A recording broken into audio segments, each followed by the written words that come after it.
That's my little Margie. I've been both mother and father to her since she was born. She's grown up now, and you think my job is all done, eh? Well, that's what you think. When she was little, I could spank her and make her mind me. I had control over her. I made her eat her spinach, no candy before meals. And when she disobeyed, I took her roller skates away for a week. But what can you do when a girl reaches this age? She's completely out of hand. I've got a problem, believe me. I've got a problem.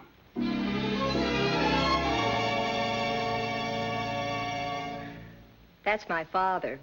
I've raised him from childhood. That is, my childhood. He's nearly 50 now, and you'd think he'd settle down, wouldn't you? Well, that's what you think. Today, he looks better in shorts on a tennis court than fellas 25. Girls wink at him, and what's worse, he winks back at them. I want a nice, old, comfortable father. I try to look after him, but he just won't settle down. I've got a problem, believe me, I've got a problem.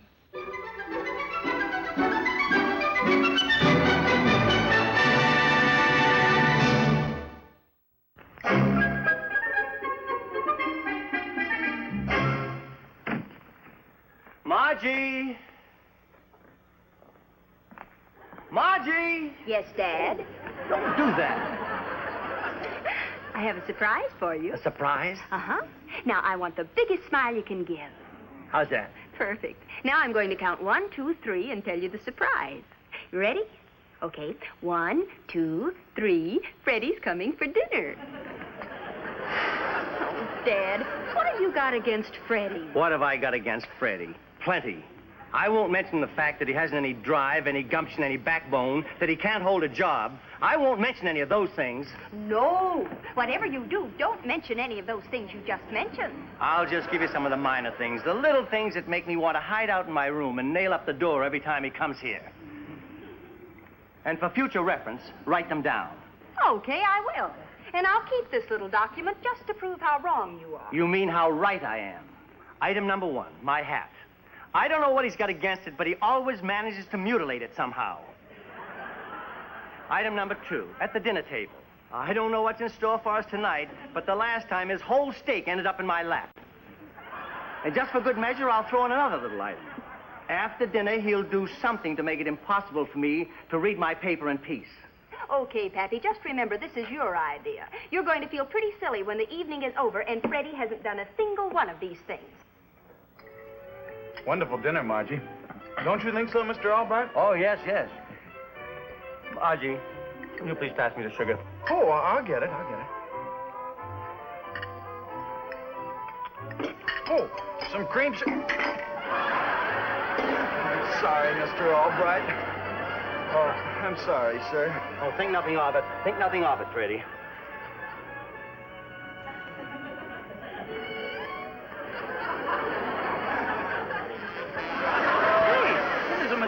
In here, he just buzzed me.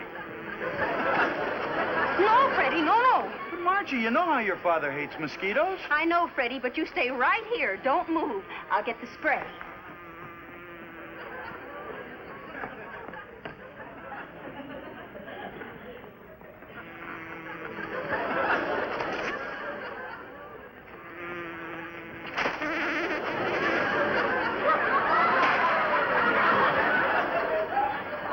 Sorry, Mr. Albright. There was a mosquito, but... Go home, Freddie. Go home. I was only trying to help. What's the matter? Items 1, 2, and 3.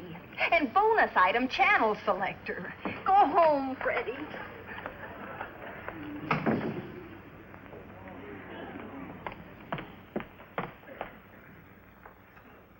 Well, go on, have your laugh and get it over with. I don't have to laugh. The winning team can always afford to be generous. You found fault with every fellow I've ever gone with. That's where you're wrong. The fact that Freddie irks me when he's around is only a small part of it. You're my daughter, and in my opinion, bright and intelligent. And I think you ought to be able to do a little better than Freddie Wilson, that's all. And what do you mean by a little better than Freddie Wilson? Well, a fellow with a future, someone who's going to get someplace in life. Ambitious, aggressive, affirmative, AAA. Ambitious, aggressive. What are you doing? I'm going to memorize that description so I can try and find this fair-haired boy. It's useless trying to talk to you. I'm going to bed. Say, maybe I could put an ad in the paper or run some of those spot announcements on radio and television.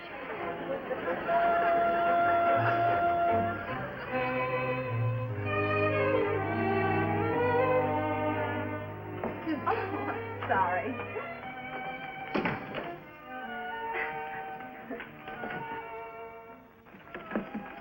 Oh, hi, Betty. Where's my father? I thought I'd drive him home tonight. Sorry, Miss Albright. Can't stop to talk. Have to talk while I work. Your father went to a Turkish bath to soothe his shattered nerves. Shattered nerves? Yes, that's exactly what he said. Oh, what's wrong with him? What happened? Miss Fuller, where are you? Time's wasting, Miss Fuller. That's what happened to your father. That's what's happened to all of us. Mr. Honeywell's nephew, Dillard Crumley III. Snap it up, Miss Fuller. You've been filing those things for 8 minutes now. They should have been done seconds ago. Yes, Mr. Crumb. Crumley. Crumley. Good grief, my alarm went off 4.5 seconds late. Well, I'll be back in a moment, Miss Fuller, with some more things for you. Step it up, step it up. He's fantastic. What's he supposed to be around here? An efficiency expert, right out of college, reorganizing the whole place. He started at 9 o'clock this morning, and everything has been happening ever since. Tell me, Betty, would you say Dillard Crumley III was ambitious, aggressive, and affirmative? What an understatement. Oh, what do you know? A triple-A man. Yeah, AAA. Appalling, aggravating, and asinine. Miss Fuller! Miss Fuller! Where are you? Time's wasting, Miss Fuller. Not on that side, Mr. Crumley, on this side. Why over here? And who are you? I'm Margie Albright, Mr. Albright's daughter, but no time for introductions. Got to make time count, that's what I always say. Now, if you put the papers on this side, Miss Fuller wastes time reaching for them. She filed with her left hand because she's left-handed, and I'm surprised you don't notice things like that, Mr. Crumley. Good grief. Heaven only knows how many valuable seconds have been wasted away right here today. Miss Fuller? Yes? How many other left-handed girls around this place? Well, none that I know of, sir, except there is Hazel Miller, Mr. Duncan's secretary. She has a mole on her right shoulder. A mole on her right shoulder? Why do you tell me that? Now, don't tell me you can't figure out something for that lazy old mole to do. Oh, very good. A bit of humor is excellent for office morale, but let's not waste too much time on it. Now, back to work. Well, I'm deeply indebted to you, Miss Albright. My pleasure. All I have to dash. Have to inspect the waste paper baskets to see if anyone's throwing away good paper clips. Wait, I'll help you. If there's anything I can't stand, it's waste. Amazing. You know, I've never met a girl quite like you before. In my book, you're strictly AAA, Mr. Crumley. By gingerbread, I think you and I are going to hit it off efficiently. Side by side like twin rockets. But come, the paper clips.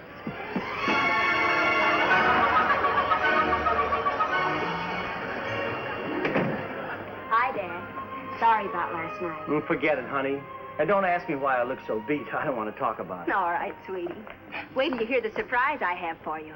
I found him. What are you talking about? It happened today. He came into my life like a meteor. He has everything you said he should and more. He's aggressive, ambitious, oceans of money, and if he isn't AAA. Margie, are you talking about a fellow? Oh, and what a fellow. I have a date with him at 8 sharp. Well, this boy really sounds like something. He's something, all right. It's hard to describe him. He's so wonderful. Well, who is he? What's his name? I'm anxious to meet him. Roberta will want to meet him, too. She'll be over here in a little while. You'll meet him in exactly 10 seconds. He said he'd be here at 8 sharp. 5 seconds. 4, 3, 2, 1. Come on.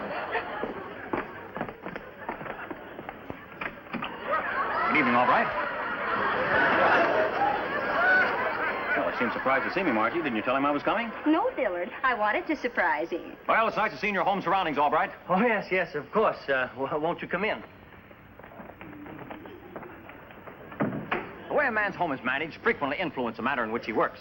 Speed up things around the house, and he becomes accustomed to moving faster. Oh, Dad, aren't you happy?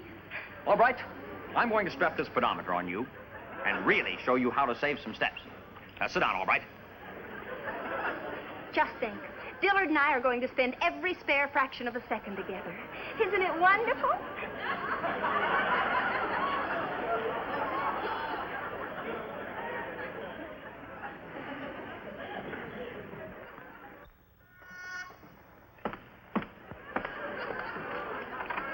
Oh, Roberta, come on in and join the gaiety of the living room, which is exactly 47 millimeters from here. What are you jabbering about? And what thing? It's a pedometer, or if you prefer, a goody-goody. It tells you exactly how far you walk a meter. Well, what's the idea? Well, I'm learning how to save steps at home to put to good use at the office.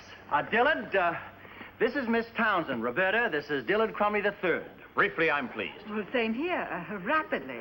Dillard is an efficiency expert. He's reorganizing our office. Margie said she'd be ready to go at 8:15 on the dot. I hope she doesn't disappoint me.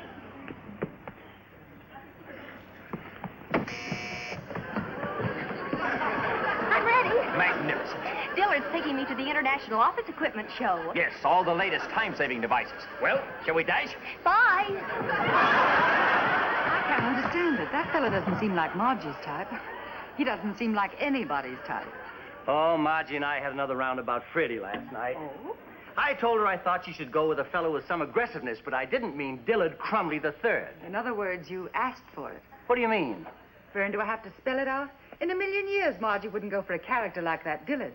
But I'll bet she keeps right on dating him and bringing him here until you beg her to bring back that wonderful, wonderful Freddie. Oh, so that's her little game. Okay, if she wants me to think that she wants Dillard Crumley III, then I'll give her Dillard Crumley III. Oh, no, Vern, whatever you're thinking, don't do it. Margie's as stubborn as you are, and if you start something, there's no telling where it'll end. Don't worry. She'll call it quits when I do what I'm going to do.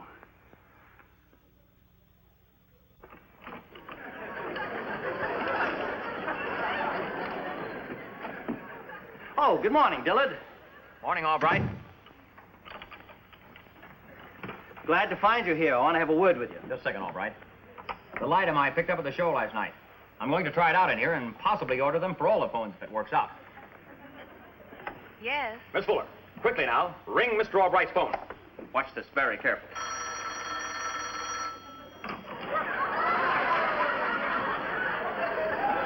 Thank you, Miss Fuller.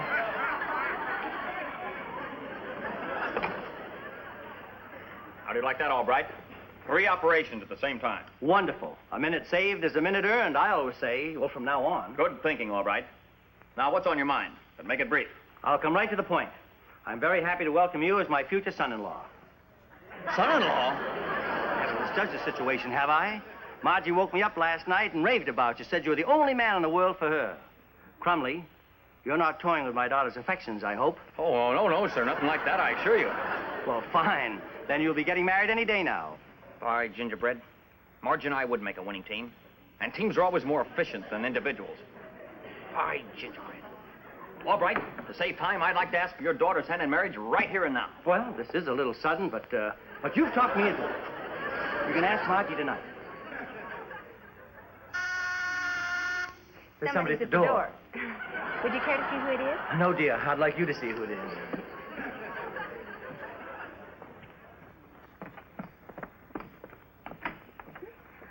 Good evening, Margie. I've come over to ask you a question, and I'd like to clean it up as quickly as possible. Certainly, Dillard. Let's go in the living room.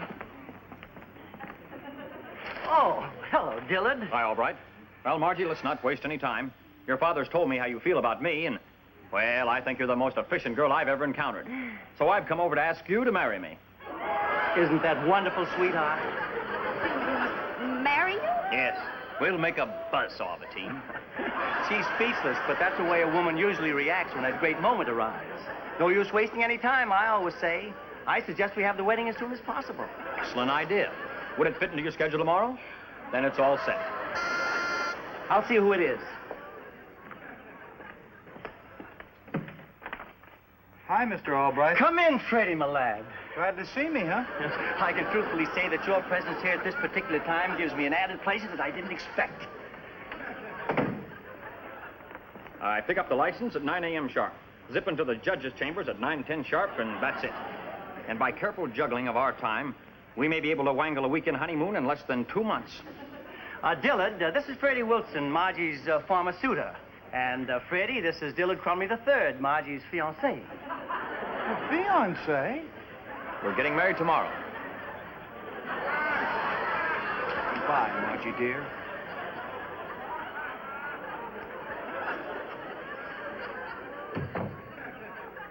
Say, what about an early breakfast here tomorrow morning before the wedding? My last breakfast with my baby before she becomes Mrs. Crumley. Excellent. Shall we say 8 sharp? 8 sharp. Son. Fine. Dad?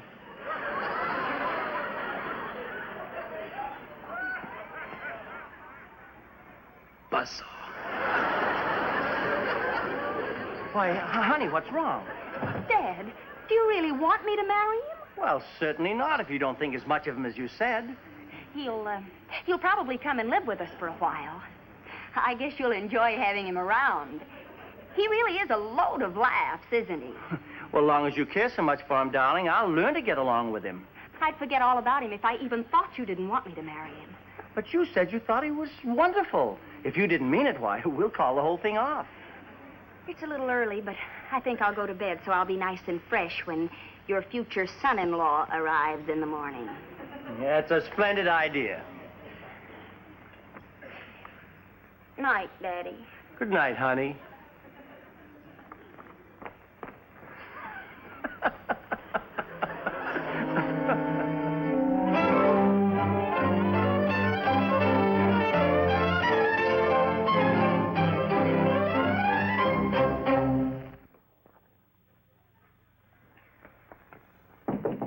Dad? Yes, dear.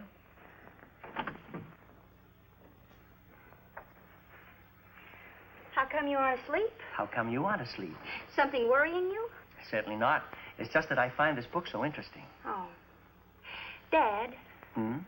Dad, you always say you're both mother and father to me. Yes, honey. What about it? Will you forget you're my father and be my mother? Will you, just for a few minutes, please? Yes, baby. I'm your mother. Now, what is it? Now, remember, you're Mom. Dad isn't even in the house. I wonder where the old goat could be at this late hour.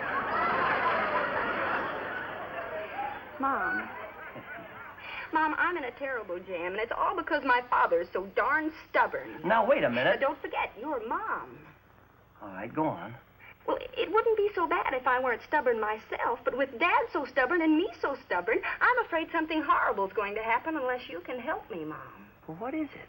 Mom, I met an awful bore named Dillard Crumley III, and I knew Dad couldn't stand him, so I started going with him to make Dad realize that Freddie Wilson isn't such a bad egg. But somehow I think Dad caught on, and now unless you can help me, Mom, I'm going to marry that droop Dillard because I'm just as stubborn as Dad, and neither one of us will give in. You mean you wouldn't have given in? No, I would have held out till the last second trying to make Dad give in. Whew. Baby, am I glad you came to Mama. What'll we do, Mom? You leave that stubborn old father of yours to me, and when he comes home tonight, I'll put my foot down and tell him I refuse to let you marry that droop, and that'll take care of that. Oh, Mom, I knew you were the only one who could help me. You're wonderful. And just between you and me, I want to tell you something else. What do you want to tell me, baby? I think my dad's the most wonderful person in the world. Oh. Well, speaking as your mother, I can honestly say that I agree. Margie, now can I be your father again? Yes, Mom. Be Dad. Hi, Margie. Hi, Dad. What do you know? Just got bawled out by your mother. The wedding is out. Oh, that's too bad. I like Dillard so much. So do I. Wonderful kid, that Dillard. How are we going to get rid of him? By gingerbread, that's right. He'll be here at 8. 8 sharp. What'll we do? I don't know. And don't ask your mother, because she doesn't know either. Wait. Dillard's whole idea of life is speed. Efficiency, right? Right. I wonder if he could ever get too much speed. What do you mean? Well, it's going to take a lot of practice, but we're going to give young Mr. Crumley so much speed and efficiency, he'll spend the rest of his life admiring snails. Get up and meet me in the kitchen. It's going to be a long night. Now, hurry, Dad. Did you say a 30-second breakfast? That's what I said, Dillard, my boy. A 30-second breakfast. That must be efficiency. Yes, sir. I'm making no blunder marrying your daughter, Albright. Well, this is it. Milk, sugar, cream, cereal, individual coffee urns, jam, butter, automatic toaster. Oh, this is just a simple part of the breakfast. It gets much more exciting when we get into the soft-boiled eggs and the waffles with sticky syrup. But Margie will start you off slowly until you catch on. This is fantastic. You mean you actually eat breakfast in 30 seconds? Morning, Dillard. Morning, Margie. Ready, Dad? Ready. You better watch this just once. With your mind for speed, I'm sure you'll catch on without any trouble at all. Let's get started. Say go when your second hand comes up, Dillard. We like to check ourselves every now and then, make sure we're not slipping. All right, Margie. Get ready. Set. Coffee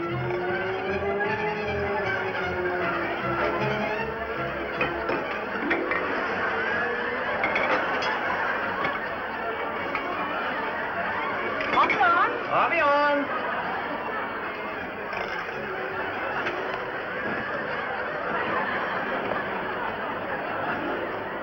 Coffee off. Coffee off.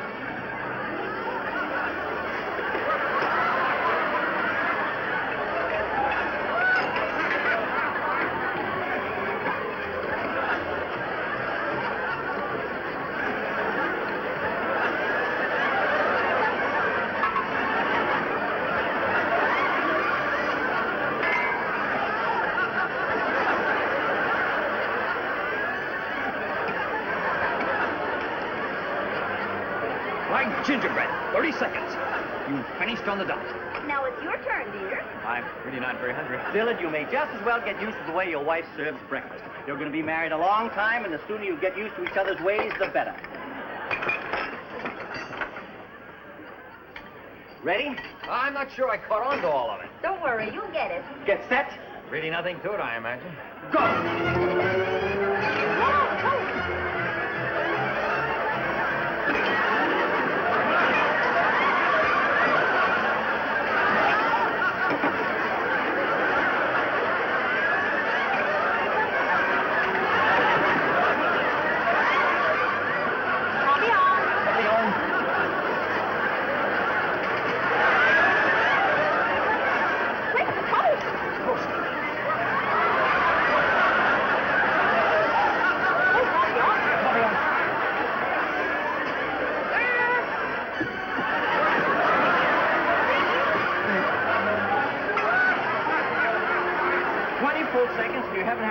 Yet. Get everything back to a starting position. Do I have to try it all over again? Well, if you ever want to have breakfast with Margie after you're married, you got to do better than that.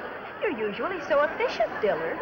Now, pull yourself together. This is so simple. Wait till I have one of Margie's dinners. 3 full courses, 63 and 2/10 seconds. Now, let's try it again. Ready? Get set. Go! Corn flakes.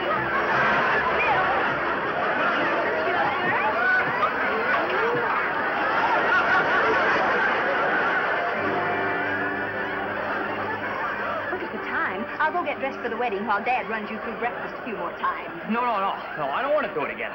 Oh, please, I can't do it. I won't do it. I'm leaving. What do you mean you're leaving? But Dillard, we're getting married in a few minutes. I can't. I just can't. Oh, forgive me, Mr. Albright, but I'm not worthy. I'm not efficient enough. Besides, I'd starve to death. Well, my conniving little beauty, how does it feel to be jilted? Terrific. You were wonderful. The efficient Albrights are back to normal again. Say, maybe we should settle that other little problem, What other little problem? Freddie. Margie, let's not start that again. Oh, so you're going to give me more trouble. I know how to fix you. Mom! Mom!